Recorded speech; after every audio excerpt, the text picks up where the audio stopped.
His family threatened me. Sign this or the wedding's off. So I replied with $9 million, and everything ended instantly. Stay with me as I share how I stood up and showed him what family really means. And if this story moves you, don't forget to support our channel. Hit subscribe, drop a like, and share it with your loved one. Amara and Wari walked into the Obi family's mansion in Lagos with a calm smile, thinking this visit was just another wedding discussion. She had spent 9 years loving Chukwudi, dreaming of a future where they would build a home together, travel the world, and raise children with strong values. But the moment she stepped into the living room, she felt something was off. Everyone was too quiet, too stiff, too cold. Chief Adiz Obi, Chukwudi's mother, sat at the center like a queen holding court. Without greeting Amara properly, she pushed a thick brown envelope across the glass table. The sound it made was loud, almost like a warning. "Open it," she said.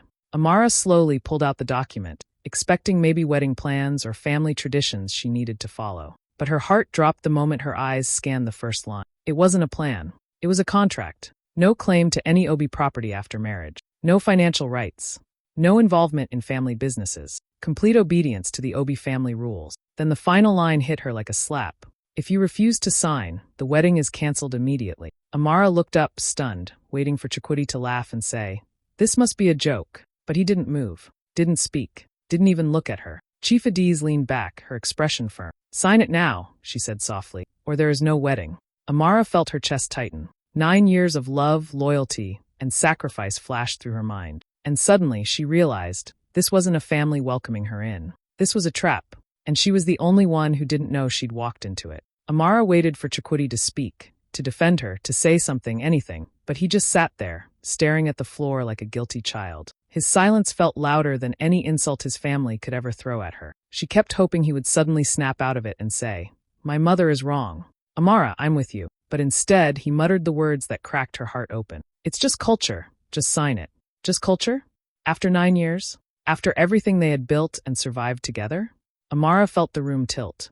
She looked around, hoping to find even one friendly face, but all she saw were his sisters glaring at her like she was some shameless intruder trying to steal what didn't belong to her. One of them leaned forward and said openly, "Honestly, Amara, this is normal in families like ours. You're lucky we're even considering you. You know you're not from a wealthy enough clan to marry into the Obi name." The words were sharp and proudly delivered, like they expected her to bow her head in shame. Another sister smirked, adding, "If you really love Chukwudi, you should accept your place. We're just protecting our family." Protecting their family from her? Amara felt her cheeks burn. She thought about the nights she stayed up helping Chukwudi with his business plan, the way she supported him emotionally, financially, mentally. She thought of the birthdays she celebrated with them, the gifts she brought, the respect she always showed. And now, suddenly, she was not enough? She slowly turned back to Chukwudi, her voice barely above a whisper. "Is this how you see me too?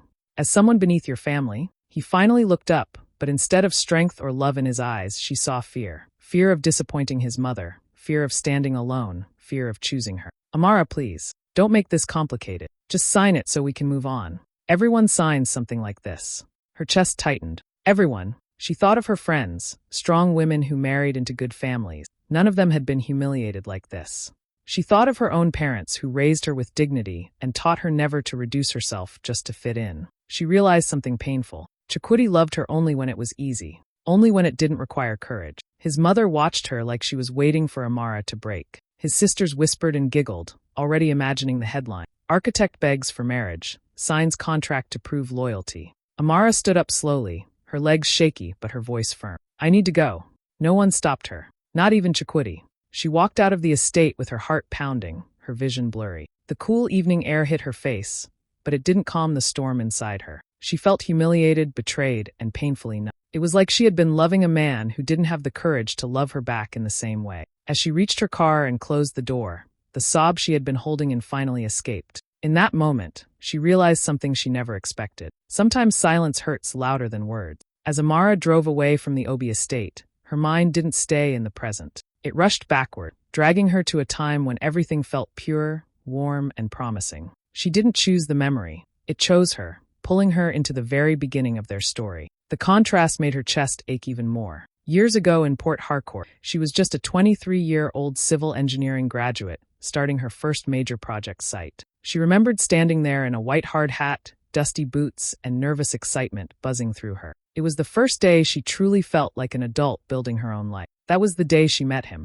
Chikuti came jogging across the site with rolled-up blueprints and an easy smile. He introduced himself as the site's young electrical engineer, confident but not arrogant, funny without trying too hard. He wiped sweat from his forehead and joked, "Don't worry, if this project collapses, it won't be my fault." She laughed so hard that the other engineers turned to look. Their chemistry was instant, so natural, so effortless. They talked about everything, their dreams, their families, the kind of homes they wanted to build one day. They argued playfully about design choices. They shared lunch under half-built roofs. They walked around the site pretending to inspect things, just so they could talk a little longer. Every time he looked at her, she felt seen. Not as a woman, not as a junior engineer, but as a partner. He treated her like someone whose voice mattered. One evening, after a long day of supervising workers and solving design problems, they sat on the back of a pickup truck watching the sun drop behind the river. The sky glowed orange, and the wind carried the smell of wet soil. He turned to her gently and said, "You know, Amara, I feel like I've known you for years." She didn't reply at first. She was too shy.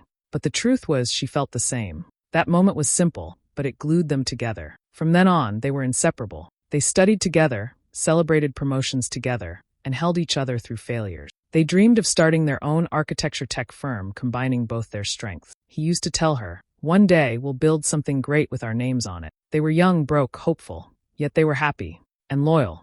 That was the part that hurt most now. As she drove through Lagos, tears blurred her vision. She remembered how he used to bring breakfast to her office during her long shifts. How he would hold her hand when she felt overwhelmed. How he once told her, "My family will love you. You're everything I prayed for." And now, those same people treated her like a beggar trying to sneak her way into wealth. The quiet engineer who once fought for her dreams couldn't even raise his head to defend her today. The memory of how they fell in love didn't comfort her. It broke her even more. Amara drove straight to her penthouse in Victoria Island, barely remembering the turns she took. Her mind was heavy, her eyes swollen, her hands shaking on the steering wheel. When she finally parked and stepped out, she felt like her body was moving on its own. The weight of humiliation still clung to her like dust from the Obi estate. As soon as she entered her living room, she saw Zanil and Becky pacing back and forth. Zanil, her closest friend, her sister in every way except blood, had flown in from Johannesburg 2 days earlier for wedding preparations. The moment she saw Amara's face, she stopped. "Amara." Not a question, just concern, strong and immediate. Amara didn't speak. She simply walked to the couch and collapsed into it, covering her face with her hand. Zanil sat beside her, gently pulling her hands down so she could see her clearly. "What did they do to you?" she asked softly. Amara swallowed hard. "They gave me a contract, a humiliating one. And Chikuti, he just sat there. He let them do it." Zanil's eyes sharpened instantly. The protective instinct in her ignited like fire. "He didn't defend you? Not even once." Amara shook her head. "He said it's culture." Zanil scoffed loudly. "Culture? Since when is disrespect a culture?" Amara let out a shaky breath. "I felt so small, Zanil. Like they were offering him charity by allowing him to marry me." Zanil leaned forward, holding Amara's chin gently. "Listen to me. You're not just Amara. You are Amara Nwori, the CEO of Nwori Design. Do you even remember who you are? You are one of the most brilliant architects in West Africa. You don't need the Obi family. They need you." But Amara didn't react. The pain was still fresh, raw, screaming inside her. So Zanil stood up, grabbed Amara's laptop, and placed it in front of her. "Open it," she said. Amara hesitated, then slowly typed her password. The screen loaded her financial dashboard. Numbers, investments, properties, shares, trusts. Her real life, the one she kept hidden from outsiders to avoid being used or targeted. Zanil folded her arms. "Remind yourself." Amara clicked on the file she rarely opened. The one that summarized everything her late mentor, ENGR, Bernard Okafor, had left her. She stared at the document. Net worth, $9.2 million. Properties, 7. Investment portfolios, active and growing. Shares in 3 multinational construction firms, all quietly protected, all legally secured, all hers. Zanil leaned closer, whispering, "You've been downplaying your life for years to stay humble. But look at this. You're a multimillionaire. And they treated you like a desperate girl begging to marry into money." Tears rolled down Amara's cheeks, but this time they weren't from pain. They were from anger, deep, burning anger, and from the realization that she had allowed people to make her feel small when she was anything. Zanil squeezed her hand. "Tomorrow, you are walking in there not as someone waiting for approval, but as a woman who is more than they ever imagined." For the first time since she left the Obi estate, Amara sat up straight. Her heartbreak didn't disappear, but something stronger rose in its place. A quiet, powerful fire. The kind that rewrites destiny. While Amara was sitting in her penthouse trying to breathe through the heartbreak, a very different atmosphere filled the Obi estate. Instead of reflection or regret, the Obi family behaved as if they had won a battle. Laughter echoed through the large living room, and the tension that had filled the house earlier was gone. Chief Adiz sat back in her armchair with her cup of hibiscus tea, smiling proudly as if she had handled a big problem. She needed to be reminded of her place, she said calmly. Girls like her always come around once they realize they can't do better. Her daughters nodded eagerly, pleased with themselves. To them, it was simple. Amara would cry, maybe take a walk, maybe complain to a friend, but in the end, she would come crawling back. She had no powerful family behind her, no known wealth, no social standing they cared about. As far as they were concerned, she was an ordinary girl lucky to marry into the Obi name. One of the sisters crossed her legs and said, "Let her go. She can't survive without this family's money. Where will she ever find a man from a respectable home like ours?" Another sister laughed. "She'll be back tomorrow morning, begging. Watch." They spoke about her as if she were a street vendor fighting for a chance to marry into royalty. They didn't know her. They never bothered to know her. They had already created a story in their minds where Amara was financially desperate, emotionally weak, and willing to sign anything just to stay connected to them. And what hurt most, Chakudi didn't correct them. He sat on the couch, elbows on his knees, staring at the floor. Inside, he wasn't as arrogant as his family. He was scared. Not scared of losing her, but scared of going against his mother's decision. He tried to justify everything in his head. "She'll understand it's just family tradition," he whispered to himself. "She loves me. She always forgives me. She'll come back." He replayed the scene again and again. Her shocked face, the pain in her eyes. Part of him felt guilty, but he buried that emotion quickly. It was easier to believe she overreacted. Easier to believe she'd call him first. His mother patted his shoulder confidently. "Don't worry, my son. Women like her don't walk away. She needs you." That sentence sank deep into his mind. She needs you. He let himself believe it. It protected his ego. So he leaned back, convinced everything would be fine. "She'll apologize," he said quietly, reassuring himself more than anyone else. "Amara loves me too much to walk away." The whole room agreed, but none of them knew the truth. None of them knew that in that same moment, Amara was sitting in her penthouse with fire in her eyes and $9.2 million worth of power behind. The OBs were celebrating a victory that did not exist. They didn't realize they had just pushed away the one woman who could have changed all their lives, and not the way they expected. The next evening, the wedding rehearsal hall at the luxury event center was glowing with soft lights, white drapes, and expensive decorations. Guests, coordinators, and family members moved around excitedly, preparing for what was supposed to be the happiest night before the wedding. Everyone expected Amara to walk in looking defeated, maybe crying, maybe apologizing. But when the doors opened and she walked in, the room fell silent. Amara didn't look broken. She didn't look desperate. She looked calm, unbothered, powerful. Her black fitted dress, her neatly styled hair, and the quiet confidence in her steps made her appear like a woman who had already won a battle no one else understood. Even her eyes had changed. No more confusion, no more pleading. Just clarity. Zanil walked beside her, tall and elegant, like a shield or a witness. People whispered immediately, "Is that the same girl? She doesn't look like someone begging. She looks expensive." Chakudi noticed her first. His heart skipped. He wasn't expecting this version of her, the version that reminded him of the woman he fell in love with on that construction site years ago, the version who never bowed to anyone. But instead of walking up to her, he stayed next to his family. That was his silent choice. Chief Adiz, however, wasted no time. She walked toward Amara with the same confidence she had at the estate, holding the same contract in her hands. "Have you signed?" she asked sharply. Amara looked straight at her, expression unreadable. "No." The hall froze. Chief Adiz tightened her jaw. "Then let me make it clear again. You are not entering this family without signing this agreement. We must protect our wealth and our name. That is final." Amara didn't flinch. "I heard you the first time." The boldness shocked the guests, and whispers spread again. Chakudi stepped forward, trying to take control. His voice was low but full of nervous energy. "Amara, don't start this here. Please don't embarrass us. Just sign it so the rehearsal can continue." The word embarrass hit her like a cold slap. Us? Not her. Not their relationship. Just the family's image. Zanil raised an eyebrow but stayed silent, leaving Amara to speak for herself. Amara turned to Chakudi slowly. "After everything I've done for you, for your business, for your future, this is what you care about? Embarrassment?"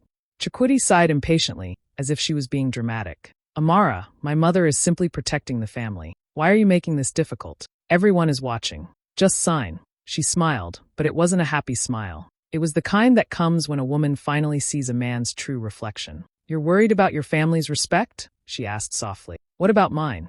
What about mine, Chiquity? His sisters rolled their eyes. Chief Adiz crossed her arms. The hall held its breath. Amara took one slow step forward, her calmness almost frightening. You all assume I'm here fighting to join this family, she said. But you're wrong. I came here tonight to show you that I don't beg to belong anywhere. The entire room felt the shift, like a storm was about to break. The rehearsal was no longer a celebration. It had become a battlefield, and Amara was no longer the woman they thought they could control. A heavy silence filled the hall as everyone stared at Amara, waiting to see what she would do next. She reached calmly into her handbag, a slow, deliberate motion that made even the wedding planner freeze mid-step. When she brought out a slim white envelope, Chiquity frowned in confusion. What is that?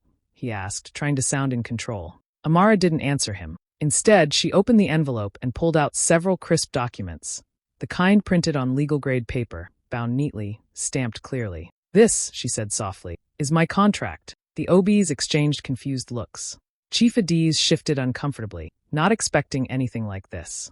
Chiquity's sisters craned their necks, trying to read the papers from afar. Amara held the document with steady hands, her voice cutting through the hall like a blade wrapped in velvet. While your mother was busy protecting her money, I was busy protecting my generosity. Whispers erupted. Generosity? What was she talking about? Amara didn't wait. She started reading aloud. I, Amara Nwari, had planned to gift Chiquity Obi and myself a fully furnished duplex in Lekki Phase 1 as our wedding home. Gasps spread across the hall. A duplex? In Lekki? Gifted? Chiquity's eyes widened. Amara, what? But she kept going, flipping to the next page. I also planned to invest $600,000 into Chiquity's tech startup to prevent it from collapsing. The room exploded into murmurs.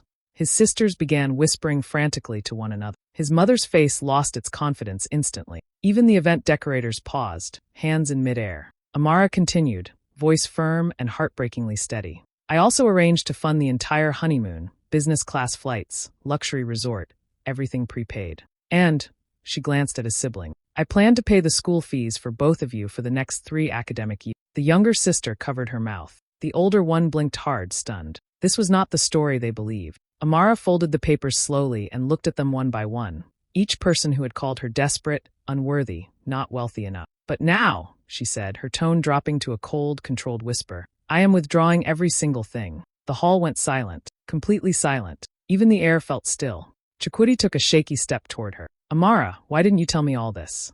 Why are you doing this here? She finally looked at him, really looked at him, with all the disappointment she had been holding inside. Because you and your family judged me without knowing who I was. You thought I needed your money. You thought I needed your name. But everything I planned to give you, she lifted the envelope slightly, was out of love, not desperation. His mother's voice cracked slightly. You're making a mistake. No, Amara replied. The mistake was assuming I came from nothing. She placed the envelope on the nearest table, like she was placing down a burden she no longer intended to carry. Consider this the end of every gift, every plan, every future I had prepared for your son. People whispered louder now, shock, disbelief, admiration. Amara stood tall, her presence filling the entire hall. And in that moment, everyone finally understood. She wasn't a girl trying to marry into wealth. She was the wealth, and she had just taken it all back. The hall was still recovering from the shock of Amara's withdrawn gifts when she delivered the blow that would be remembered for years. She looked around at every stunned face, Chiquity, his mother, his sisters, the extended relatives, even the vendors who had stopped working to watch the drama unfold. Then she said it in the calmest, clearest voice anyone had ever heard. You thought I needed your money?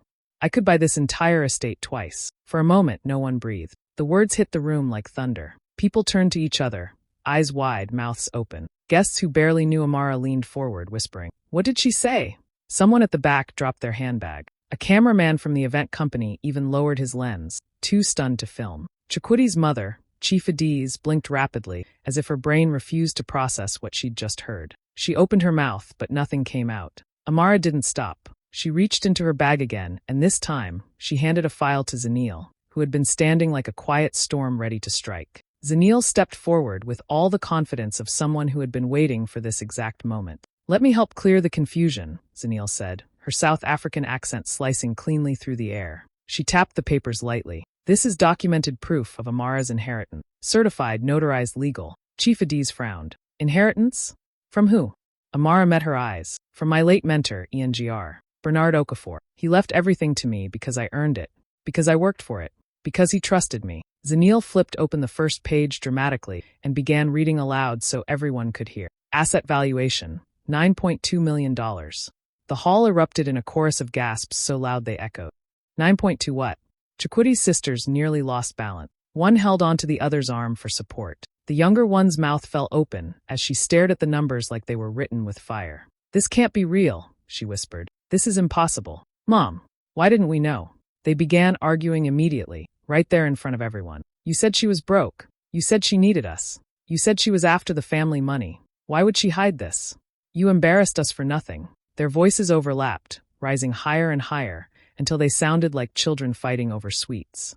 Guests watched with amusement, disbelief, and pure entertainment. Chief Adiz, meanwhile, sank slowly into a chair, her face pale. Her entire strategy, controlling Amara, humiliating her, forcing a contract, had exploded in her hands. She had underestimated the wrong woman. She tried to regain her voice, but only a strangled whisper came out. 9 million. Zanil closed the file with a satisfied snap. Actually, it's more now. Her investments grow every quarter. More murmurs.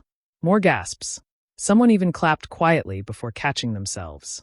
Chakuti finally stepped toward Amara, eyes full of disbelief and regret. Amara, why didn't you tell me? Why didn't you trust me with this? She laughed softly, heartbroken, tired, done. Trust?